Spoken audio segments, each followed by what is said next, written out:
ये उनकी मेंटरशिप। और मैं हमेशा ये कहता हूँ कि अगर विजय अग्रवाल के पीछे से अल्पेश गज्जर नाम का शब्द हटा दिया जाए तो विजय अग्रवाल का वजूद जीरो है।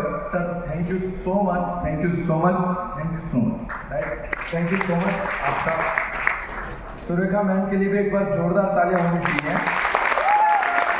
जब पहली बार सुरेखा मैम को देखा था, सुना था, तब उनकी एक ही बात समझ में आई थी कि ये बिजनेस कहानी सुनने का है और कहानी सुनते सुनते तुम्हारी कहानी बन जाएगी, ये पता नहीं था, राइट। और एक कहानी सुनते सुनते आज एक पाउच वाले की कहानी बन गई, ये उनके इंस्पिरेशन के कारण है। Thank you so much ma'am, thank you so much. मेरे great upline Falguni Trivedi ma'am and Dharmesh sir के लिए भी एक बार जोरदार तालियां।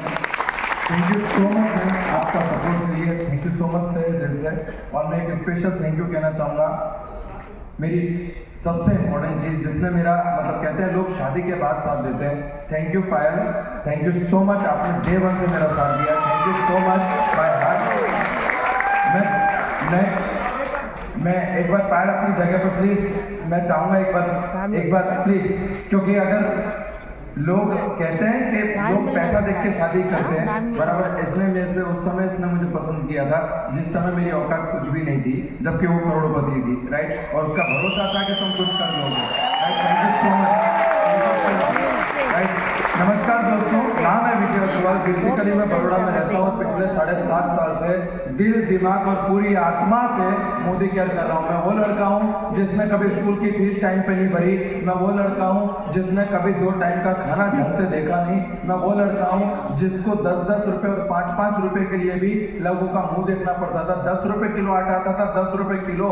हम 4.5 रुपए 5 रुपए का आटा लाके घर में काम चलाते थे। मेरे पापा सब्जी की लारी लगाते थे। 10 बाय 10 के आलीशान बंगले में हम लोग रहते थे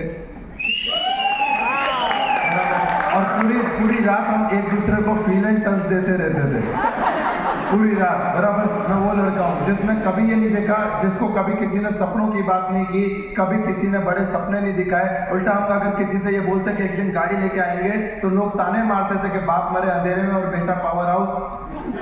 बोलते नहीं बोलते, बराबर। मैं वो लड़का हूँ और मैं थैंक यू, मैं फिर से बोलूँगा कि मेरी ज़िंदगी में मोदी केयर आया, बराबर। मैं वो हूँ जिसका एजुकेशन 10वीं तक है, राइट। मैं वो हूँ जिसने कभी कुछ नहीं सोचा ज़िंदगी के बारे में सिवाय एक चीज़ के कि जैसे तैसे कट जाए। मेरे पापा हमेशा बोलते हैं कि बेटा हमने तो लारी में धक्का देके भी नहीं निकाल लिया, तू लारी में धक्का दे ले तो बड़ी बात हो जाएगी, बराबर। मैं वो लड़का हूँ। दोस्तों मैं थैंक यू कहता हूँ श्री समीर मोदी जी को, जिन्होंने इतना बेहतरीन प्लेटफॉर्म बनाया।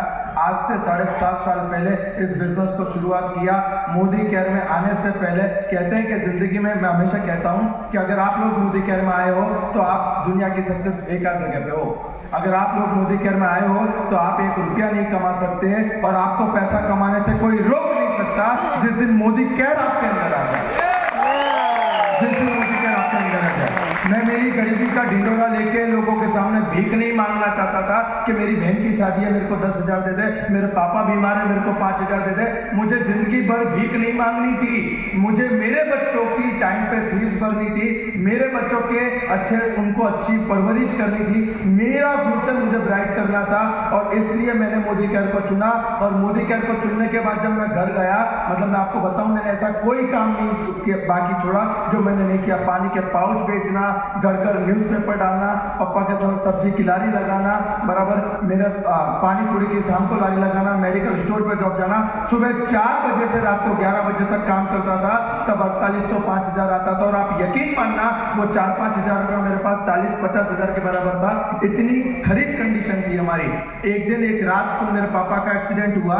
मेरे को फोन आया बाजू वाले के वहां पे कि पापा का एक्सीडेंट हुआ। मैं दौड़ते हुए हॉस्पिटल पहुंचा और कहते हैं कि बच्चा पैदा करने से आदमी बाप होता है। मैं आपको बताता हूँ साहब, उस दिन रात को 2 घटनाएं घटी। मेरा मानना है बच्चा पैदा करने से आदमी बाप नहीं बनता। जिस दिन आपने अपने परिवार की जिम्मेदारी कंधों पे उठा ली ना, बाप आप उसी दिन बन गए, बाप उसी दिन बन गए। मैं हॉस्पिटल में गया, पापा को देखा, एक ही पैर 3 जगह से टूटा है। डॉक्टर ने बोला 40-50 हज़ार रुपये लगेगा। मैं आपको बताता हूँ, एक रिश्तेदार खबर पूछने नहीं आया क्योंकि रिश्तेदारों को पता था कि अगर जाएंगे तो जेब में से 200-500 रुपया निकाल के देना पड़ेगा। मेरे पापा का एक भ्रम था कि बेटा हमारी मार्केट में बहुत इज्जत है, और उस दिन वो सारा भ्रम टूट गया। उस दिन वो सारा भ्रम टूट गया। और मैं आपको यकीन बताता हूँ सर, 21-22 साल की उम्र में 15-16 लाख रुपए कर्जे में था। 21 साल 22 साल की उम्र में। और आप यकीन नहीं मानोगे, जिस दिन मुझे मोदी केयर मिला, मेरे को एक व्यक्ति लेकर आया, सेमिनार में बिठाया। जैसे ही सेमिनार खत्म हुआ, मैं घर को गया, मेरे पापा ने बोला कहाँ गया था? मैंने कहा एक सेमिनार में गया। और मैंने जाके बोला, मैंने कहा पापा आप तो दुख के दिन गए। मेरे पापा ने मुझे मोटिवेट करते हुए कहा कि अपने को ऐसा कुछ करना नहीं, अपने को कोई धीरू भाई अंबानी नहीं बनना। और कहते हैं कि दुनिया में सबसे खतरनाक हथियार है इमोशनल हथियार, और घर वालों के पास इमोशनल हथियार से बड़ा हथियार कोई होता नहीं। मेरे पापा ने ऐसे 2 उंगली की और मुझसे बोला, अगर बाप चाहिए तो मोदी केयर नहीं, और मोदी केयर चाहिए तो बाप नहीं। और अब मैं हमेशा कहता हूं कि रणभूमि में जीतने से पहले मनभूमि में जीतना पड़ता है। अगर आप मनभूमि में जीत गए तो कोई माइका लाल आपको रणभूमि में हरा नहीं सकता। मैंने 1 मिनट सोचे बिना मोदी केयर का चुनाव किया। राइट, मुझे नहीं पता साहब आप क्या कीमत चुकाओगे, मुझे नहीं पता आप क्या कीमत चुकाओगे सफलता की। 1.5 साल तक मैंने और मेरे पापा ने एक दूसरे से बात नहीं की, सिर्फ मोदी केयर के लिए। 1.5 साल तक बराबर। अगर वो खाने बैठे हैं तो मैं खाने नहीं बैठूंगा। मैं और सुबह 8 बजे निकलूंगा, रात को 2-2 बजे घर पे आऊंगा। पहला चेक 3 महीने के बाद में पहला चेक आया 167 रुपीज का, और 167 रुपए का चेक आया। घर पे फोन किया, मम्मी खीर बनाओ। मम्मी ने बोला क्या हुआ? मैंने कहा चेक आया। मैं घर पहुंचा, खीर बनी। मम्मी ने बोला कितने का चेक आया? मैंने कहा 167 का। मम्मी ने बोला पागल हो गया है क्या? यहाँ 200 रुपया खीर बनाने में खर्चा कर दिया और तू 167 का चेक लेके आया। मैंने मम्मी को बोला कि मम्मी लोग बोलते हैं इस धंधे में पैसा नहीं आता, 167 आया मतलब पैसा आता है। आया ना? आया ना? बराबर। मुझे बताइए, आपके घर में खुशखबरी आने वाली हो, डॉक्टर कंफर्म करे कि शी इज प्रेग्नेंट, आप घर पर आके क्या बोलते हैं? कोई हंसेगा नहीं, कोई खुशी नहीं, 9 महीने बाद देखेंगे, ऐसा करते हैं क्या? हमें जिस दिन पता चलता है कि शी इज प्रेग्नेंट, हमारे घर में खुशी मनना शुरू हो जाता है। आया ना? आया ना? तो जिस दिन 167 का चेक आया, मैं समझ गया शी इज प्रेग्नेंट। अब तो सिर्फ 9 महीने की राह देखनी है। आज आपको बताते हुए गर्व होता है साहब, 167 रुपए के चेक से शुरुआत की। हाईएस्ट पे आउट मोदी केयर में 6.5 लाख रुपया महीना। 6.5 लाख रुपया महीना। 200 रुपए की सेकेंड हैंड साइकिल खरीदने के लिए घर का सिलेंडर बेचा था। पहली गाड़ी ग्रैंड आइटन खरीदी, दूसरी गाड़ी एस्क्रॉस खरीदी, तीसरी गाड़ी एमजी एक्टर खरीदी, अभी चौथी गाड़ी खरीदी 4 महीने पहले अल्काजार, वो भी टॉप मॉडल मोदी केयर से। बराबर। 10x10 के घर में रहता था, 10x10 के। आपको बताते हुए गर्व होता है कि आज मोदी केयर की बदौलत 2.25 करोड़ रुपए का घर अभी 1-2 महीने पहले खरीदा है, पूरा का पूरा मोदी केयर के पैसों से।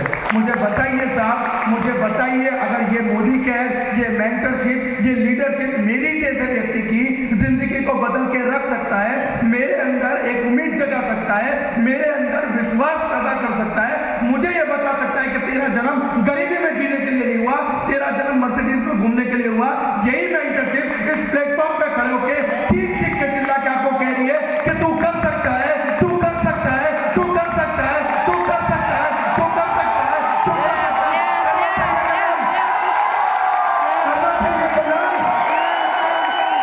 आज मोदी केयर से 2.5 करोड़ रुपया इस मोदी केयर ने मेरे घर पे भेजा है। 2.5 करोड़ रुपया।